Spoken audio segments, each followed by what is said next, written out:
got to tell you some funny memories from my life growing up in the exclusive brethren. I have to tell you. We can't be serious all the time. This is a channel called Cult Escape, of which talks about religious cults, people trapped, families destroyed. We have to break it up. We've got to keep it light. And so every about 5 or so videos, I shall be recounting some of the funnies, unusuals, weird stories of growing up, what it was like, starting with Sandy Huckley's Buns. But first of all, a little intro. I get this from the book I wrote, Cult Escape, chapter 8, Funny Memories. And it starts like this. What people find funny or amusing tends to be relative to their culture and upbringing. What may be hilarious to one might be offensive to another. In the solemn, religious and stiff environment of the EB meetings, a basic breaking of wind could cause a fresh ripple of mirth that would be remembered and reflected on for a long time to come. However, it was only the young ones who ever had the ears to hear such bodily renditions. Anyone mature and righteous appeared to be completely oblivious. And so we as young ones, we had to endure 11 meetings a week, 5 on a Sunday, every single day of our life. They lasted over an hour and we had to be silent. Shh! Don't make a noise, don't laugh, don't giggle, otherwise. So, Sandy Huckley. Here's how what happened with this particular story. One of the 12 most interesting things of my 22-year time there. Only about 12 things. In between the second and the third meeting on a Sunday, we would all go to what was called a break. We would all be invited back to people's houses for a light snack. One place us young ones dreaded was Sandy Huckley's. This was because her food and cutlery were not up to the standards we were used to and which most EB maintained.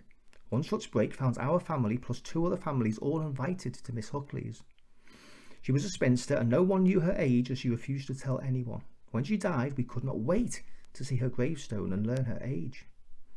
Anyway, when she died, we went to the funeral and the grave side, and I think she was 88 on the gravestone. Anyway, we find ourselves this particular Sunday all in Miss Huckley's lounge. It was a good sized room, and with all the children there must have been about 16 of us. Miss Huckley came in with some homemade buns, rock buns she called them. She went around the circle and we all politely took one each. Then she went back out into the kitchen.